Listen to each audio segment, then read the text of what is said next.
Ravat Hashem, le Chok l'Israël, Yom Sheni, Parashat Miketz, Shabbat, page 95a.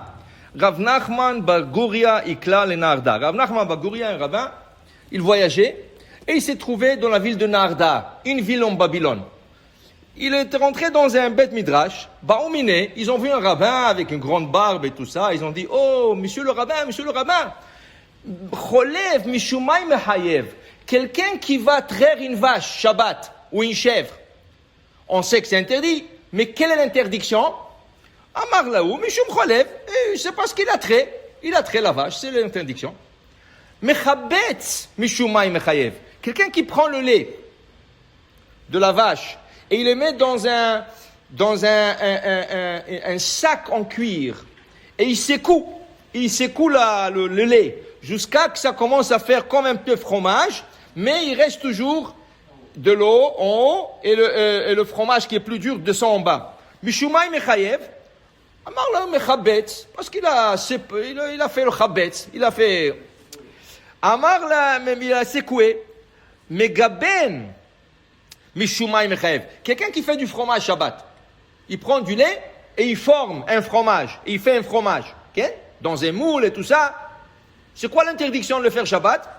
Amar Leou, il leur a dit, il a fait le fromage, les gaben. Amroulé, ils lui ont dit, monsieur le rabbin, Rabbach katel kane ba'agmava. Qu'est-ce qu'il faisait ton rabbin? Il t'enseignait pas la Torah? Qu'est-ce que tu nous réponds? On te dit, traire la vache, c'est quoi l'interdiction? Dire traire. Non, c'est ça qui s'est interdit de traire, mais c'est quoi l'interdiction? Alors, qu'est-ce qui est arrivé? Il est parti. Azal. Il est parti. Ata Sha'el Bemedresha. Il est venu chez sa synagogue à lui. Il a demandé au rabbin là-bas. Il lui a dit, dites-moi, quelqu'un qui traire une vache Shabbat, c'est quoi l'interdiction? Quelle est l'interdiction de traire une vache Shabbat? Amroule cholev chayav mishum mefarek. Et Rashi écrit ça en français, dans la Gemara, décharger. Qu'est-ce que ça veut dire décharger? D'où est-ce qu'on apprend l'interdiction de Shabbat? L'interdiction de Shabbat s'apprend du Mishkan. Tout ce qu'on faisait en semaine, la Torah nous dit le Shabbat vous ne faites pas. Donc nous aussi, chez nous, Bechol Moshvotechem, là où ce qu'on habite, on ne fait pas. Une des travaux qui se fait, ça veut dire les travaux qui se faisaient dans le Mikdash, sont pour la construction ou pour le service de Beth Amikdash. Parmi le service, c'était aussi le décharger. Décharger, ça veut dire mefarek. Mefarek, c'est quoi? Tu prenais un grain de blé et tu le sortais de sa pochette. Il est couvert par une pochette, tu le sortais. Shabbat, c'est assourd de le faire. Ça s'appelle mefarek. Tu as déchargé la pochette du grain. Tu as purgé le grain de la pochette. Okay? Tout ce qui se ressemble à cela sera interdit Shabbat. Exemple, presser une orange, faire un jus d'orange. Non, tu peux pas. Parce que le jus, il est dans la pochette qui est l'orange. Tu presses l'orange, tu décharges le jus de l'orange. C'est assourd de presser une orange. Mais par contre, il est permis de presser du citron. Okay? On ne peut pas rentrer aujourd'hui dans tout le détail, mais citron, c'est permis. Tous les autres fruits, c'est interdit. C'est rien que le citron qu'on a le droit de presser. Okay? Même si on ne le presse pas sur une salade pour le séfarade, on peut prendre du citron, en mettre dans un verre et presser. Mais l'orange, tu ne peux pas. Tu ne peux pas la presser. Okay? De raisin, tu ne peux pas presser. Pourquoi? Tu décharges. Tu décharges le jus qui se trouve dans la pochette. La même chose. Quand tu vas chez une vache et la mamelle, elle est pleine de lait et tu traites, tu décharges le lait de la mamelle. Ça s'appelle mefarek. Okay?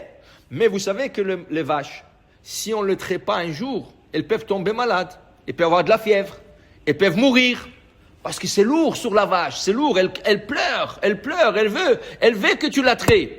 Shabbat, tu es obligé de la traire. Donc, ils utilisent de noms juifs. Ou dans des fermes plus sophistiquées, ils ont des systèmes, c'est comme des tubes, qui se mettent sur la mamelle et à une certaine heure, il y a un timer qui va se déclencher de lui-même, il va traire la vache. Donc tu touches à rien.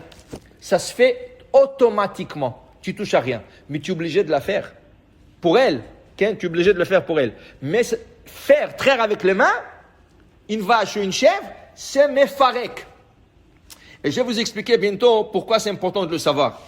Après, ils lui ont dit, mechabetz, prendre le fromage, le lait là, et le mettre dans un seau et commence à secouer, ou dans une pochette secouer, mishum borer, triage.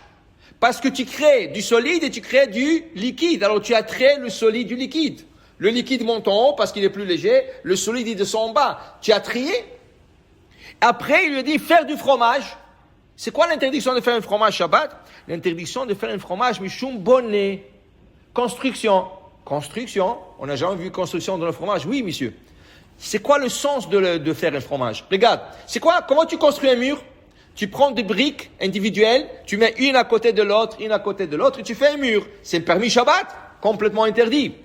Donc, si tu prends une matière qui est liquide, que les molécules sont séparées une de l'autre, et tu la solidifies, et tu commences à joindre les molécules et le rendre dur, et il se forme comme quelque chose qui est solide, tu as construit, c'est la même idée de construction. De mettre des briques ensemble, de mettre des molécules ensemble, c'est la même chose. Okay? Alors donc, c'est interdit de faire du fromage Shabbat. Alors vous allez dire, une seconde, dans ce cas, est-ce qu'il est permis de faire des glaçons Shabbat? Parce que le glaçon, c'est de l'eau. Les molécules d'eau sont séparées, c'est pour ça qu'il est liquide. Alors quand je le mets au congélateur, ça se rassemble et ça devient solide. Est-ce que ça s'appelle construction? Non, il y a une différence. Alors, Be'emet, il y a des Ashkénazes qui disent que tu n'as pas le droit de faire glaçons Shabbat.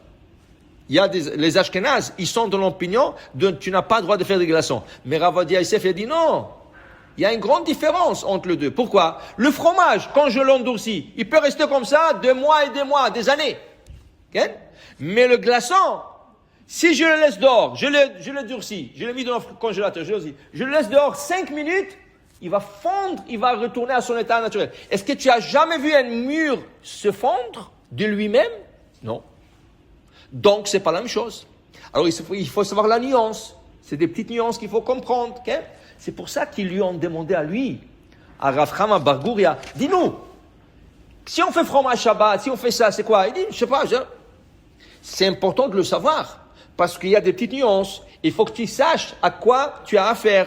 Et sachez que, quand il y avait le Sanhedrin, et quelqu'un profanait le Shabbat en public, et tu allais lui dire, c'est assourd de faire ça. C'est pas suffisant pour l'emmener au tribunal. Tu dois lui dire pourquoi c'est assourd. Alors si le gars, il faisait fromage Shabbat, tu dis, c'est interdit de faire ça.